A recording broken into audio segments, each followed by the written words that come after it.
tähän pyrin.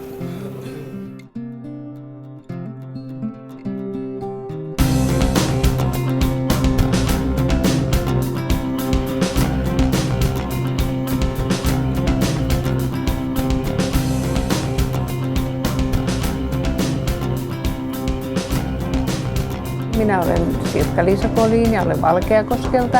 Edustan Valkeakosken rihlaa ja olen alkanut tämän ampumaurheilun yli 50-vuotiaana. Mutta erittäin hyvän vastaanoton on saanut ja mun puolesta on tehty ihan loistavasti kaikkia järjestelyjä, varsinkin ulkoampumaradalla. Että oikein hyvin ovat suhtautuneet.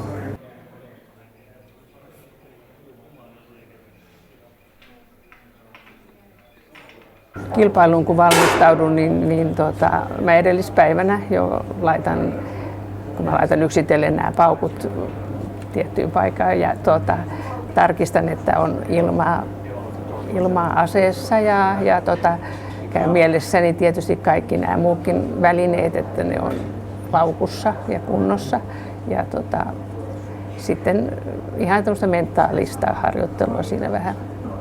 Ja aamulla sitten on ihan normaalit toimenpiteet, niin kuin tietysti semmoisia pieniä perhosia on aina vähän vattassa ja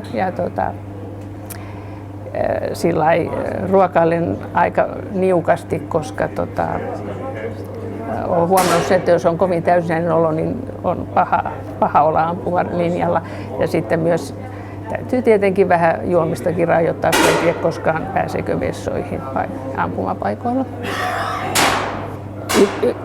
Ilman avustajaa mä en voi lähteä yhtään mihinkään, että varusteet on niin painavia ja kun tarvii kuljettaa 2 pyörätuolia, koska ampumatuoli on erilainen kuin tämä, mitä käytetään päivittäisessä käytössä, koska siinä on omat sääntönsä ja mä tykkään ampua sääntöjen mukaisissa varusteissa. Mulla on vammaisluokka, mä olen SH1, eli kun mä ammun ilman mitään tukia ja se mahdollistaa mulle sen, että mä saan ampua ihan normaalia kilpailuja normaalien ihmisten kanssa, eli ei rajoitu ainoastaan vammaisammuntaan.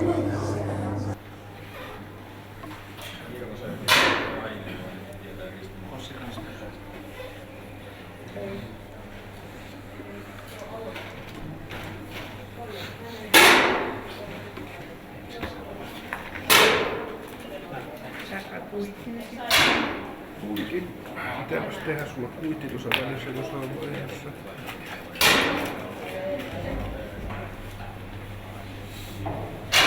No, vammaisurheilussahan on nykyään hyvin monta lajia. Aivan jokaiselle löytyy jotakin, jos vaan on innostusta. Itsehän olen aloittanut jo 35 vuotta sitten vammaisurheilun, kun vammauduin.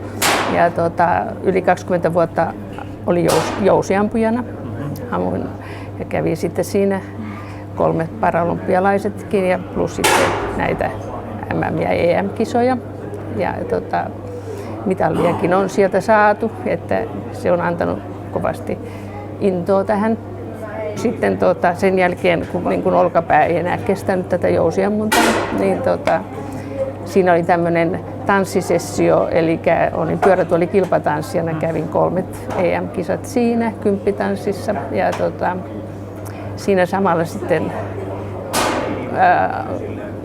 rupesin kiinnostumaan tästä ammunnasta, koska olin esiintymässä tuolla Järvenpäässä, kun oli tämmöiset viimeiset katsastukset, mahdollisuus päästä ampujien Atlantan paralympialaisiin, niin siellä oli sitten tämmöinen pyörätuolitanssiesitys ja siellä tapasin sitten entisen kollegani jousiammunnasta australialaisen Kosmalan ja Elisabetin ja sitten hän on ruvennut ampua ja sitten mä sain kipinä, että josko minäkin yritän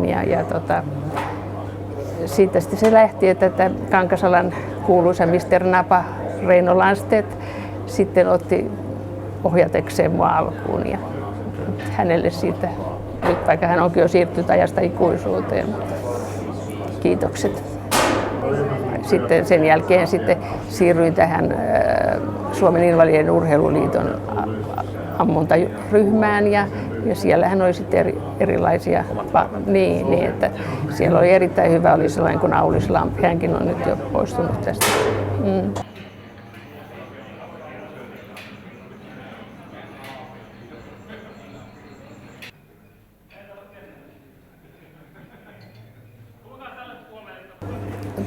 Kun on käynyt silloin, kun olin edustusjoukkueessa ja oli pitempiä leirejä, niin avustajan kanssa tietenkin, koska mieheni ei voinut lähteä töiden takia ja muuta, että joskus avustajien kanssa on ollut niin kuin hankaluutta saada sellaista, joka pystyy tekemään nämä hommat sillä lailla niin kuin avustaa, mutta sitten taas niin kuin, kun miettii, että nykyään käydään paljon mieheni kanssa, joka auttaa mua, niin joskus on tämmöistä tiettyä kireyttä huomattu ilmassa, että ei paljon huuli lennä, niin kuin sanotaan, että kyllä se vähän välillä on kireetä.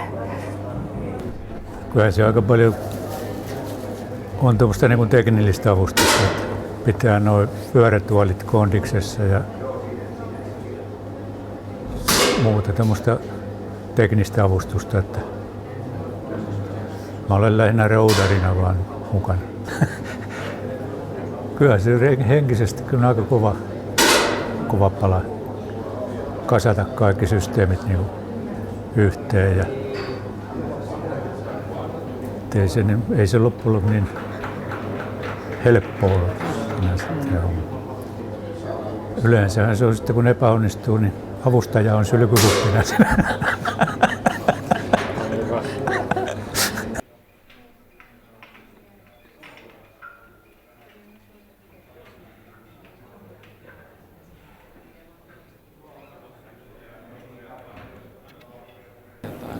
No nyt tässä on kauheasti perhosia vattassa, kun tietää, että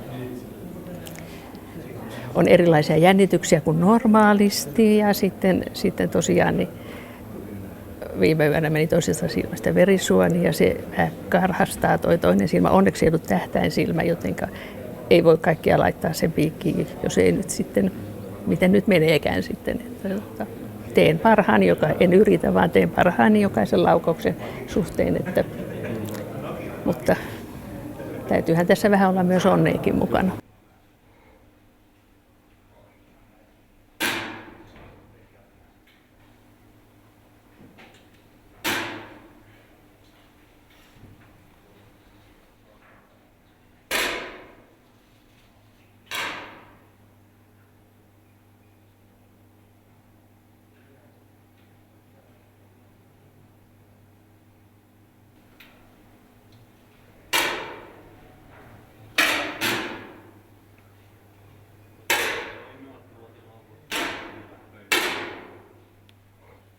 Tänä päivänä on erittäin hyvät mahdollisuudet vammaisilla kaikenikäisillä ja harrastaa, jos vaan on uskallista ensin lähteä sinne, koska se on semmoinen yksi kynnys, että lähtee niin sanottuun normaaliin maailmaan, varsinkin tuollaisilla teini-ikäisillä, jotka vammautuvat, ne melkein jää sitten sinne tuon tietokonenäppäilyyn. Että niin paljon vammaisurheilu kuitenkin antaa sisältä, että jos on menettänyt jotain niin kuin multa kävelykyky, niin kyllä mä oon saanut vammaisurheilusta itse asiassa niin paljon, että mä en olisi ikinä voinut kuvitella. Että mutta se vaatii rohkeutta ja mennä vaan seuroihin rohkeasti ja kysyä, että käykö ja että tullaan. Ja tosiaan niin kuin varsinkin ampumaurheiluhan on lajina semmoinen, joka ei katso ei ikää ja on monenlaisia luokkia vammaisille ampua. Ja laji sinänsä, kun ei vaadi notkeutta eikä nopeutta, vaan hyvää näköä ja mielenmalttia, niin siinä on tosiaan hyvä ikäkaala, niin kun, että voi harrastaa.